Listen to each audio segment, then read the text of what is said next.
জাদুই আপেল। মোহনপুর গ্রামের পাশেই ছিল ঘন সুন্দর একটা বন, যে বনে বিভিন্ন ধরনের পশু পাখি মিলেমিশে বসবাস করত। তাদের মধ্যে ছিল টিয়া। টিয়া তার মেয়ে মীরাকে নিয়ে এই বনেই থাকতো। টিয়াদের ছিল অভাবের সংসার। টিয়া সবজি চাষ করত এবং সবজি বাজারে নিয়ে বিক্রি করে যা টাকা পেত সেগুলো দিয়েই তার মোটামুটি চলে যেত।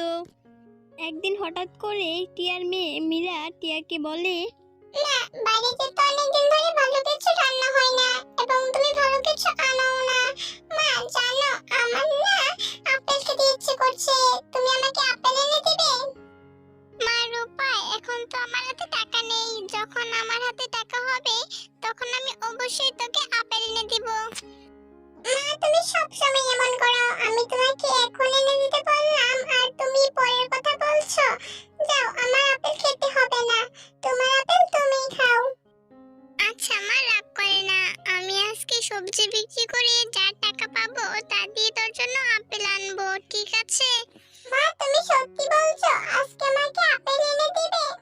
হ্যাঁ মা, আজকে আমি তোকে আপেল এনে দিব। এখন তুই বাড়িতেই থাক, আমি বরং কাজে যাই। আচ্ছা ঠিক আছে মা, তাড়াতাড়ি ফিরে এসো। তারপর টিয়া চলে যায় সবজি খেতে। সবজি খাতে তো আমি চলে এলাম, এবার এখান থেকে ভালো ভালো সবজি তুলে নি, যাতে বাজারে গিয়ে বিক্রি করতে পারি। তারপর টিয়া সবজি খেতে থেকে সবজি তুলে সেগুলো বাজারে নিয়ে বিক্রি করে এবং যে টাকা পায় সেগুলো দিয়ে আপেল কিনতে আপেলের বাজারে যায় এবং সে একটা আপেল কিনে সেই আপেল নিয়ে রওনা দেয় বাড়ির দিকে।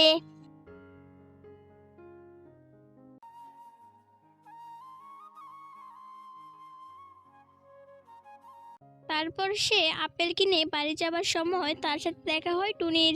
টুনিকে দেখে টিয়া সেখানে দাঁড়ায় এবং টুনি তাকে জিজ্ঞেস করে, আরে টিয়া দিদি যে, তা বললি হাতে আবার আপেল, কোথায় যাওয়া হচ্ছে এগুলো নিয়ে? আরে না রে, তেমন কিছু না, আমার মেয়েটা আপেল খেতে চেয়েছিল তাই একটা আপেল আনলাম, আর এটা নিয়ে এখন আমি খেতে যাব, বাগানে কিছু কাজ আছে, তারপরে আমি বাসায় যাব। ও আচ্ছা, বুঝে গেছি, তুমি চাইলে তোমার আপেলটা আমি তোমার মেয়ের কাছে দিয়ে যেতে পারি, আমিও ওই দিকে যাচ্ছিলাম। ও আচ্ছা, আমার বাসায় যেতে দেরি হবে, আপেলটা বরং তুই নিয়ে যা, আর মনে করে আমার মেয়েকে দিয়ে যাস, আর ওকে বলে দিস আমার বাসায় আসতে দেরি হবে। আচ্ছা ঠিক আছে দিদি, আমি বুঝে গেছি, তুমি চিন্তা করো না, আপেলটা আমি মনে করে তোমার মেয়েকে দিয়ে যাব। তারপর টিয়া টুনির কাছে আপেলটা দিয়ে সে চলে যায় বাগানে। তারপর টিয়া চলে যেতেই টুনি রওনা দেয় টিয়ার বাড়ির দিকে, কিন্তু সে টিয়ার বাড়ির দিকে না গিয়ে সে এসে বসে বড় একটা ঝোপের নিচে। আমার তো এখন দেখি আপেল খেতে প্রচুর ইচ্ছে করছে, আচ্ছা আমি বরং আপেলটা খেয়ে ফেলি, টিয়া পরে ওর মেয়েকে আপেল এনে দিবে। তারপর টুনি টিয়ার দেওয়া আপেলটা খেয়ে ফেলে। অন্যদিকে টিয়া যখন সন্ধ্যায় বাড়িতে আসে তখন তার মেয়ে তাকে বলে, মা তুমি আমার জন্য আপেল আনোনি, তুমি তো বলেছিলে আমার জন্য আপেল আনবে, কই তাহলে আমার আপেল কই? মারে, আমি তো তোর জন্য আপেল সেই বিকেলে পাঠিয়ে দিয়েছি তোর টুনি আন্টিকে দিয়ে, কেন তোর টুনি আন্টি তোকে আপেল দিয়ে যায়নি? কই মা, আমাকে তো কেউ কিচ্ছু দিয়ে যায়নি, আমি এত কিছু জানি না, আমি আপেল খাবো, তুমি আমাকে আপেল এনে দাও। মা আমি সত্যি বলছি, আমি তো টুনি আন্টিকে দিয়ে তোর কাছে আপেল পাঠিয়েছিলাম, কিন্তু কি জানি কি হলো, তোর টুনি আন্টি তোকে আর আপেল দিয়ে গেল না। আচ্ছা মা তুই রাগ করিস না, কালকে সকালে আমি তোকে আবার আপেল এনে দিব। আচ্ছা মা, তাহলে ঠিক আছে। তারপর টিয়ার মেয়ে রাতের খাবার শেষ করে ঘুমিয়ে পড়ে এবং সকালে সূর্য উঠতেই টিয়া নিজের সব কাজ শেষ করে রওনা দেয় বাগানের উদ্দেশ্যে। তারপরে টিয়া চলে আসে বাগানে। বাগান থেকে অনেকগুলো সবজি তুলে সেগুলো নিয়ে যায় বাজারে। কিন্তু আজকে সে প্রতিদিনের মতন বিক্রি করতে পারে না, যার কারণে সে আপেলও কিনতে পারে না। এগুলো নিয়ে সে মন খারাপ করে জঙ্গলের কাছে একটা পুকুর পাড়ে এসে বসে থাকে। কিন্তু সে যখন মন খারাপ করে বসেছিল, ঠিক তখনই পানির নিচের দিকে একটা জলপরি উঠে এসে টিয়াকে বলে, কি গো টিয়া, তোমার কি হয়েছে? এখানে এভাবে মন খারাপ করে বসে আছো কেন? তারপর টিয়া জলপরীকে সবকিছু খুলে বলে।